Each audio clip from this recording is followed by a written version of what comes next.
성경은 우리에게 세 가지를 말씀하고 있습니다. 첫째는 평강입니다. 둘째는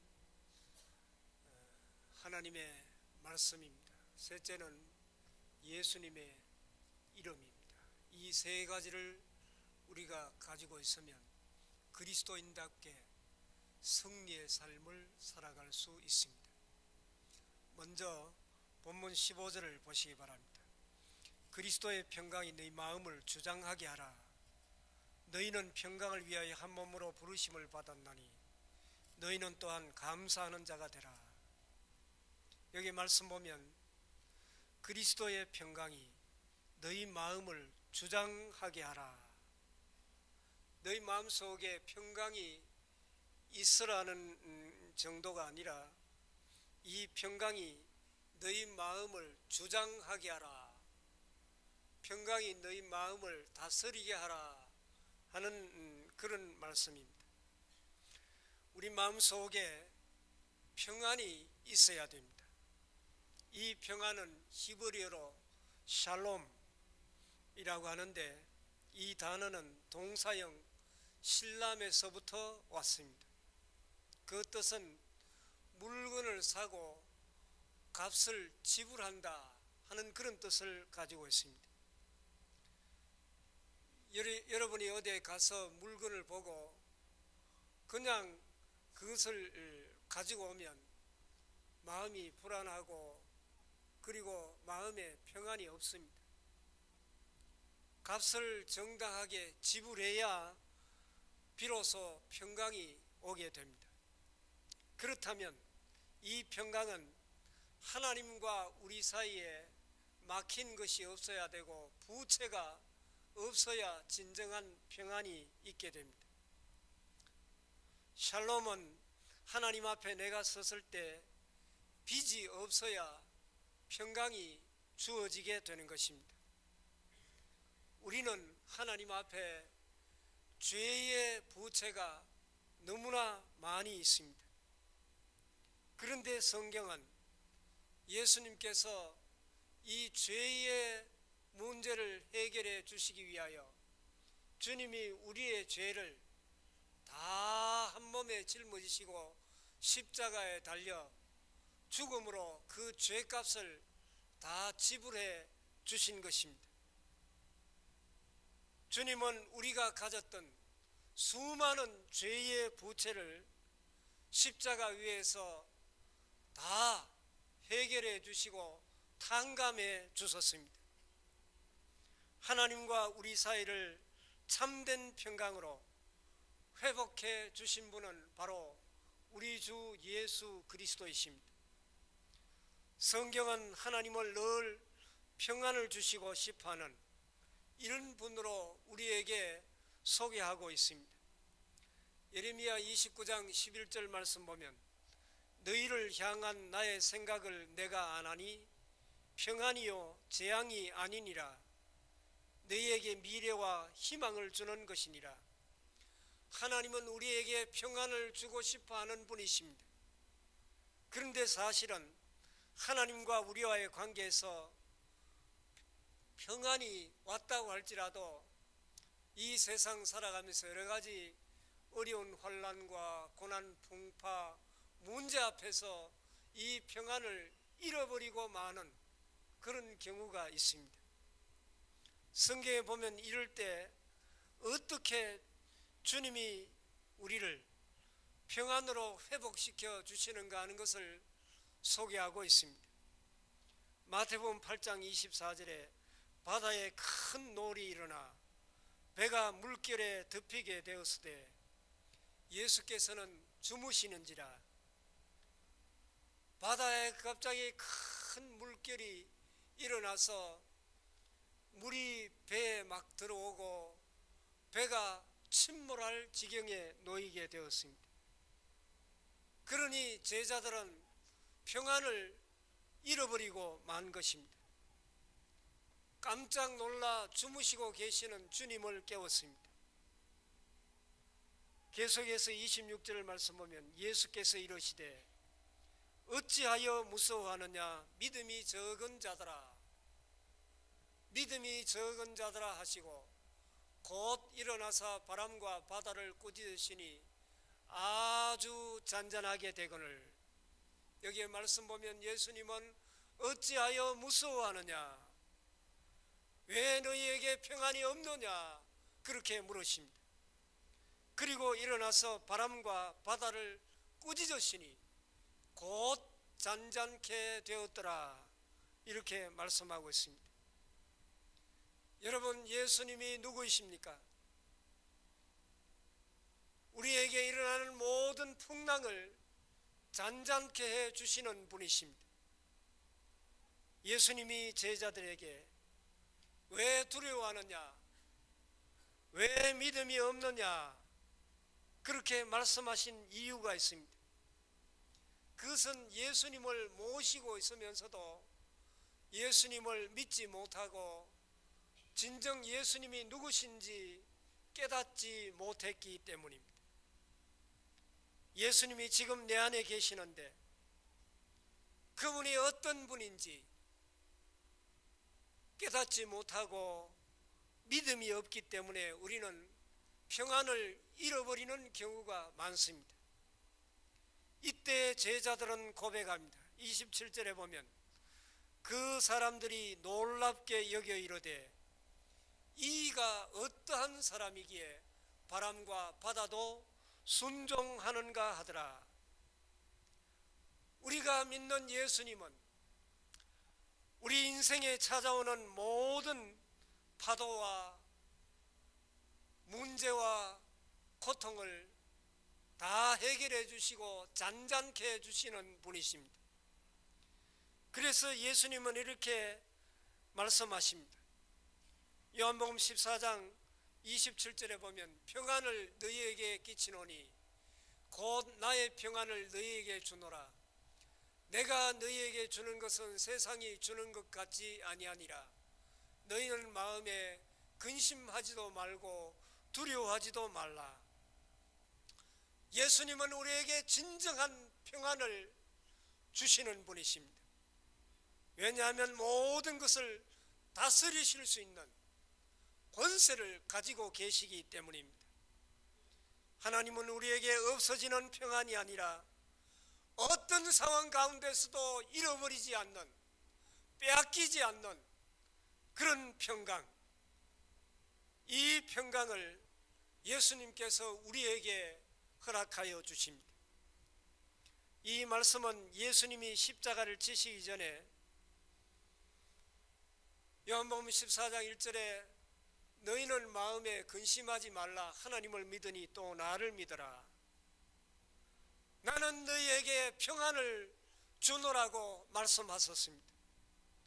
그런데 예수님이 십자가에 달려 돌아가실 때 제자들은 모두 평강을 잃어버리고 두려워 떨며 도망갔습니다. 그리고 예수님은 사망 권세를 이기시고 부활하셨습니다.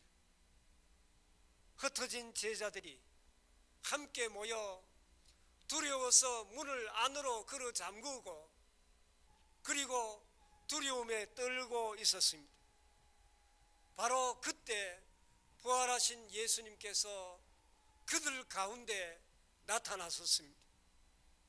요한복음 14장에 평안을 주신다고 말씀하신 후에 평안이라는 단어가 계속 나오고 있는데 특별히 부활하신 후에 제자들이 두려워할 때 나옵니다. 요한복음 20장 19절에 이날 곧 안식 후 첫날 저녁 때 제자들이 유대인들을 두려워하여 모인 곳에 문들을 닫았더니 예수께서 오사 가운데 서서 이르시되 너희에게 평강이 있을지어다. 예수님은 두려워하는 제자들의 가운데 서시고 너희에게 평강이 있을지어다 이렇게 말씀하셨습니다. 그리고 나서 제자들에게 양손 양발에 못 박히신 그 상처 자국을 보여주셨을 때 제자들은 주님께서 말씀하신 대로 다시 부활하신 그 주님을 만나고 모든 두려움이 사라지고 마음에 큰 평강을 얻게 되었습니다. 예수님이 평강을 선포하시는 순간에 그 자리에 평강이 임하게 된 것입니다. 그런데 문제는 이날 가룟 유다를 제외한 11 제자들 가운데 그 자리에 참석하지 못한 제자가 있었습니다. 바로 도마입니다. 그 후에 10명의 제자들로부터 우리가 부활하신 예수님을 만났다는 이야기를 들었을 때 도마의 마음속에는 뭔가 서운한 소외된 감정을 느끼게 되었습니다.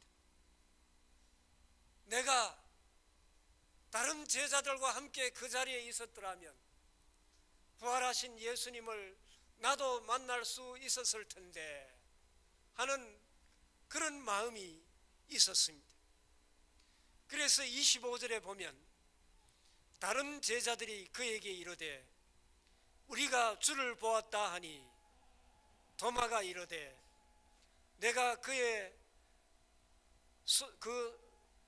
손에 못자국을 보며 내 손가락을 그 못자국에 넣으며 내 손을 그 옆구리에 넣어보지 않고는 믿지 아니하겠노라 하니라. 도마는 다른 제자들이 주님을 만났다고 하니까 자기는 못 만나서 지금 마음이 불편합니다. 그래서 그는 나는 부활하신 예수님을 볼 뿐만 아니라 내가 내 손을 직접 주님의 상처를 만지고 그 상처난 옆구리에 내 손을 직접 넣어보지 않고는 믿지 않겠노라, 그렇게 대답합니다. 여러분, 우리는 도마를 의심 많은 제자라고 이야기합니다마는 도마는 이미 요한복음 11절에 예수님과 함께 죽으러 가자고 말했던 제자입니다.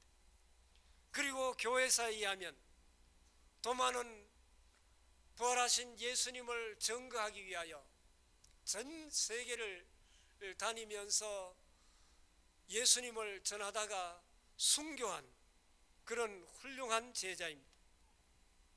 어쩌면 도마의 말은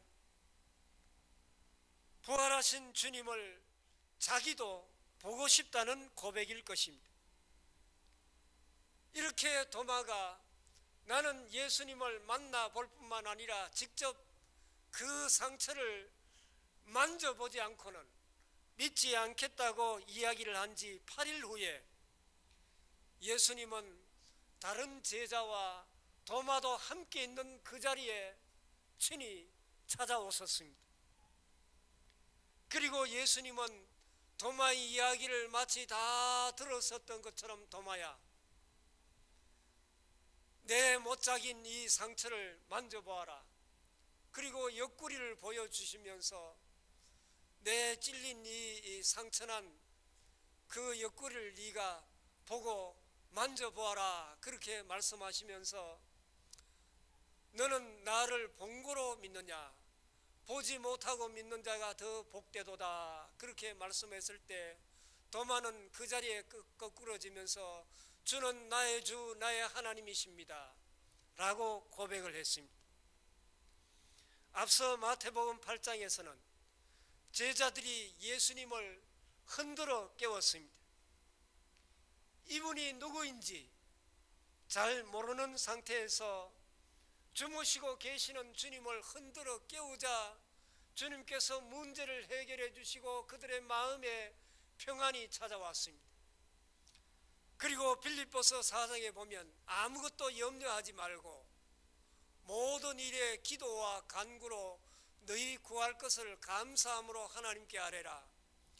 그리하면 지각에 뛰어난 하나님의 평강이 너희 마음과 생각을 지키시리라.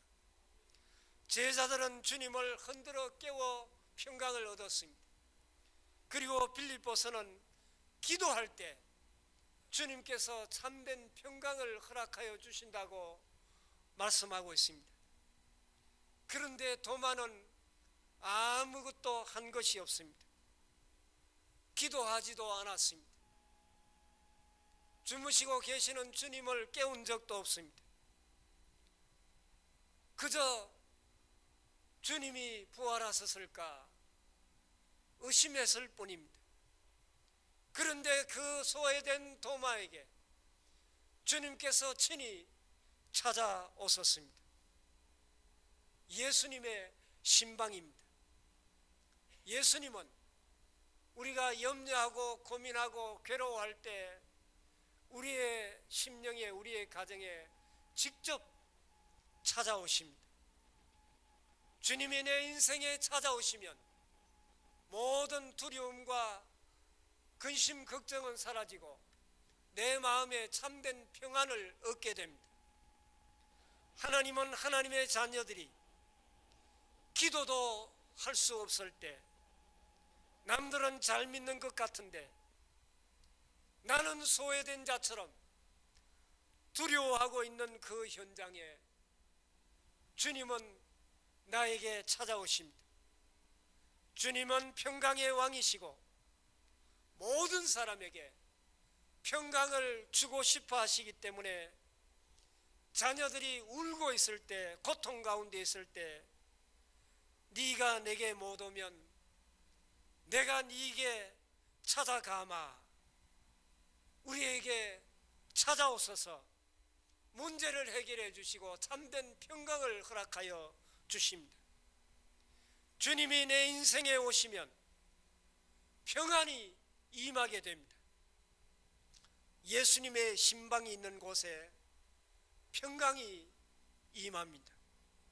우리도 도마처럼 불안하고 두려워서 예배드리고 있는 이 현장에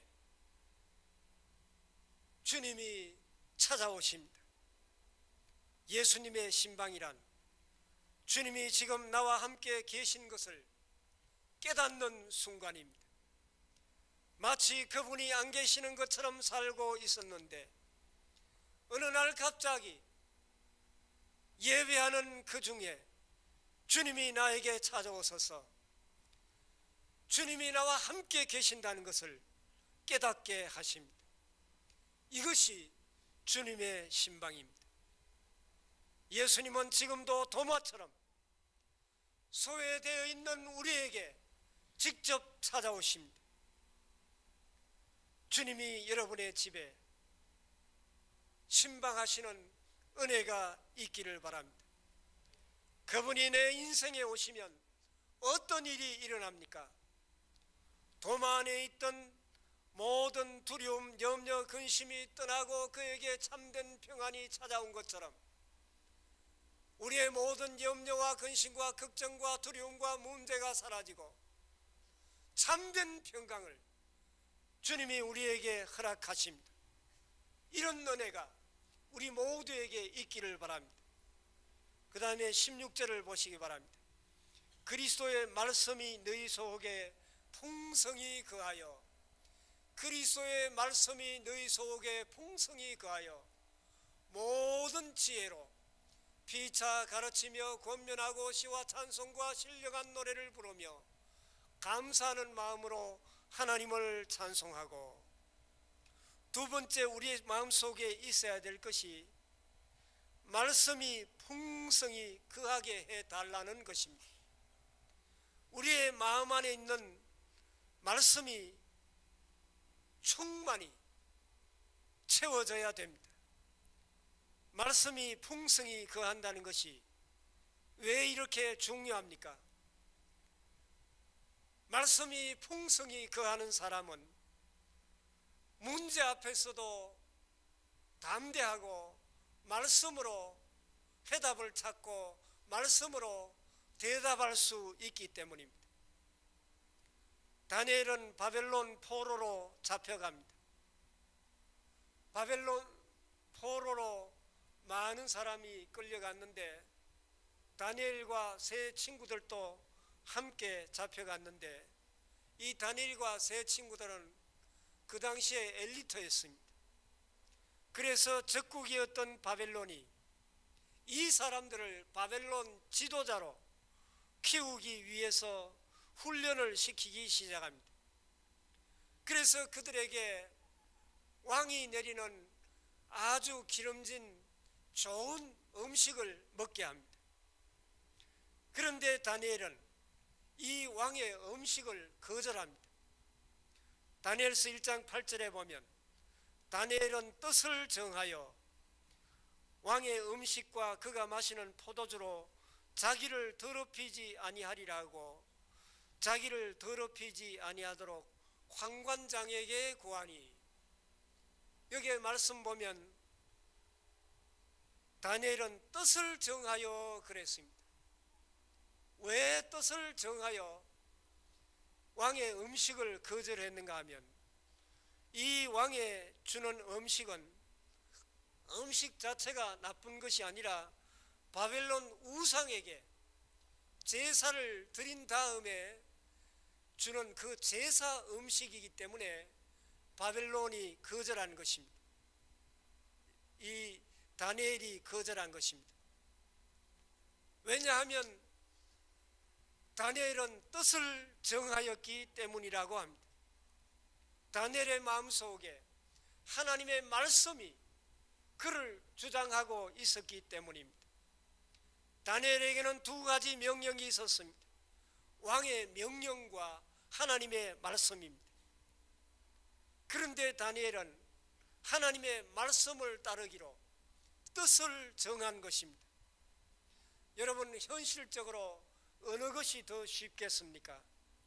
만약 다니엘이 이 음식을 먹고 혹시라도 왕에게 충성하는 모습을 보인다고 하나님께서 당장 다니엘을 벌하지 않습니다. 그러나 왕의 명령을 거절하면 당장 죽을 수도 있습니다. 현실적으로 보면 왕의 명령을 듣는 것이 훨씬 더 안전한 길입니다. 그러나 다니엘은 어떤 어려움이 온다고 할지라도 뜻을 정하여 하나님의 말씀에 순종하는 그 길을 선택한 것입니다. 왜냐하면 그의 마음속에 하나님의 말씀이 자리 잡고 있었기 때문에, 하나님의 말씀이 그를 지배하고 있었기 때문입니다. 그래서 환관장에게 왕의 음식을 안 먹겠다고 이야기합니다. 그런데 놀라운 일이 벌어집니다. 다니엘서 1장 9절에 보면 하나님이 다니엘로 하여금 환관장에게 은혜와 긍휼을 얻게 하신지라. 환관장은 다니엘에게 은혜와 긍휼을 베풀면 안 됩니다. 왕의 음식을 먹으라고 강요해야 되는 사람입니다. 그런데 환관장이 다니엘의 말을 듣고 다니엘에게 은혜와 긍휼을 베풀도록 하나님께서 환관장의 마음을 주장하신 것입니다. 왜 하나님이 환관장의 마음을 움직였습니까? 하나님의 자녀가 하나님의 말씀대로 살아가려고 몸부림치고 애쓰니까 하나님께서 그 환관장의 마음을 주장하신 것입니다. 우리가 말씀에 순종하고 말씀대로 살아가려고 애쓸 때 하나님께서 배후에서 역사하시고 도와주시는 것입니다.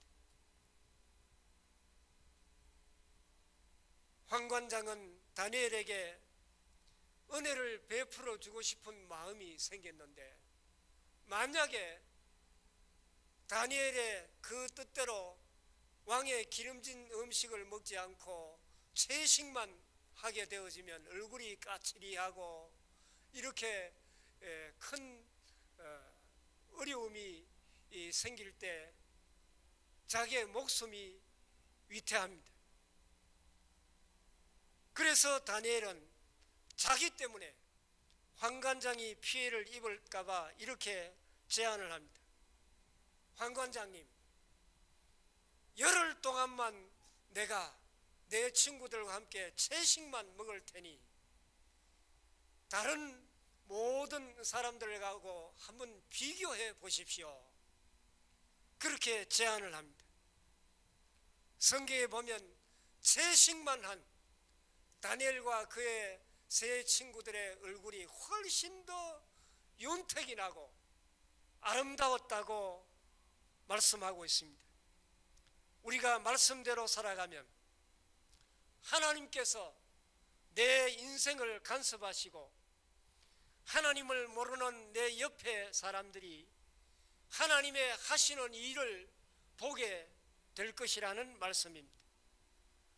다니엘서 1장 19절 20절을 계속 보면 왕이 그들과 말하여 보매 무리 중에 다니엘과 하나냐와 미사엘과 아사랴와 같은 자가 없으므로 그들을 왕 앞에 서게 하고 왕이 그들에게 모든 일을 묻는 중에 그 지혜와 총명이 온 나라의 박수와 술객보다 10배나 나은 줄을 아니라. 다니엘과 그 친구들의 지혜가 다른 바벨론의 모든 박수와 술객들의 지혜보다 10배나 더 뛰어났다고 성경은 말씀하고 있습니다. 하나님의 말씀이 그들 마음에 충만했고 하나님의 말씀대로 순종하니까 하나님께서 그에게 뛰어난 지혜를 허락하여 주신 것입니다. 여호와를 경외하는 것이 지혜의 근본이라고 성경은 말씀하고 있습니다. 사랑하는 교회 여러분, 저와 여러분의 말에 지혜가 있기를 바랍니다. 그러면 무엇이 풍성해야 됩니까? 하나님의 말씀이 우리 가운데 충만해야 됩니다. 오늘 본문 16절에 그리스도의 말씀이 너희 속에 풍성히 거하여 모든 지혜로 피차 가르치며 권면하고 시와 찬송과 신령한 노래를 부르며 감사하는 마음으로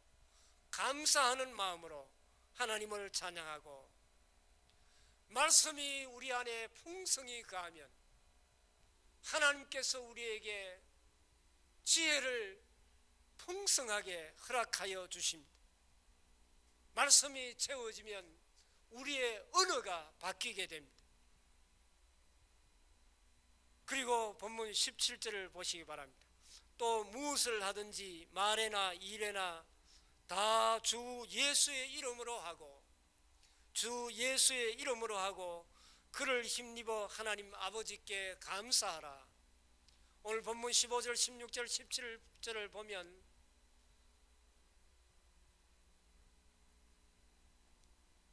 절마다 하나님께 감사하라 하는 말씀이 나옵니다. 평강과 말씀과 예수 이름이 있으면 우리 안에 감사의 열매가 맺어진다는 것입니다. 오늘 본문 17절 말씀은 내가 어떠한 행동을 하든지 예수 이름에 걸맞는 그런 삶을 살아라는 것입니다. 예수 이름으로 하면 반드시 하나님께서 기뻐하시는 열매가 맺어지게 된다는 것입니다. 그렇다면 왜 예수 이름이 중요합니까? 예수 이름에는 권세가 따르기 때문입니다. 사도행전 4장 12절에 다른 이로서는 구원을 받을 수 없나니 천하 사람 중에 구원을 받을 만한 다른 이름을 우리에게 주신 일이 없음이라 하였더라. 구원받을 만한 다른 이름을 우리에게 주신 일이 없습니다. 주 예수의 이름을 부르는 자만이 구원을 얻습니다. 빌립보서 2장 9절 10절 말씀 보면 이름으로 하나님이 그를 지극히 높여 모든 이름 위에 뛰어난 이름을 주사 하늘에 있는 자들과 땅에 있는 자들과 땅 아래에 있는 자들로 모든 무릎을 예수의 이름에 꿇게 하시고. 그런데 이렇게 하는 목적이 무엇입니까? 11절에 모든 입으로 예수 그리스도를 주라 시인하여 하나님 아버지께 영광을 돌리게 하셨느니라. 예수 이름을 부르는 곳에 주의 영광이 드러나게 하신다는 말씀입니다.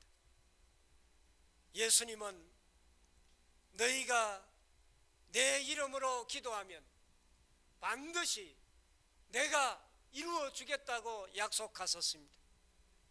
그런데 예수 이름을 가지고 기도하는 목적이 무엇입니까? 요한복음 14장 13절에 너희가 내 이름으로 무엇을 구하든지 내가 시행하리니, 너희가 내 이름으로 무엇을 구하든지 내가 시행하리니, 이는 아버지로 하여금 아들로 말미암아 영광을 받으시게 하려 함이라. 예수 이름으로 기도하는 것이 얼마나 소중한 것인지 깨닫고 예수 이름으로 기도하면 내가 그대로 이루어 줄 뿐만 아니라 나로 하여금 영광을 거둔다는 말씀을 하고 있습니다. 우리가 예수 이름으로 기도함으로 응답받고 하나님께 영광을 돌릴 수 있기를 바랍니다. 왜 그게 중요합니까? 예수 이름을 가진 자는 힘들 때 누구 이름을 부릅니까? 예수 이름을 부르게 됩니다. 그러면 하나님께서 응답하시고 우리를 통해서 하나님의 영광을 보게 하시는 것입니다. 예수 이름을 가슴에 품으면 하나님이 영광을 받으십니다. 사랑하는 교회 여러분, 여러분 마음속에 주님이 주시는 평강, 세상 그 어떤 것도 빼앗아갈 수 없는 평강이 가득할 수 있기를 바랍니다. 여러분 마음속에 그리스도의 말씀이 풍성히 거하여 말씀이 여러분들을 지배함으로 세상이 깜짝 놀라는 지혜의 사람들이 다 되실 수 있기를 바랍니다. 그리고 예수 이름을 부름으로 말미암아 예수 이름으로 기도의 응답을 받고 하나님 앞에 더욱더 큰 영광을 돌려드리는 우리 모두의 삶이 될 수 있기를 바랍니다. 기도하겠습니다. 아버지 하나님 감사합니다. 하나님, 불안하고 염려하고 넘어질 수밖에 없는 저희들에게 친히 찾아오셔서 모든 염려, 근심, 걱정, 두려움을 물리쳐 주시고 우리에게 세상 그 어떤 것도 빼앗아갈 수 없는 참된 평강을 허락하여 주심을 감사합니다. 하나님의 말씀이 우리 가운데 충만하여 우리 모두 지혜의 사람이 되게 하여 주시옵소서. 날마다 예수 이름을 부르며 예수 이름의 권세로 승리하게 하시고 예수 이름으로 응답받게 하시고 저희들을 통하여 하나님의 영광이 크게 이 세상에 드러나게 하여 주시옵소서. 예수님 이름으로 기도하옵나이다. 아멘.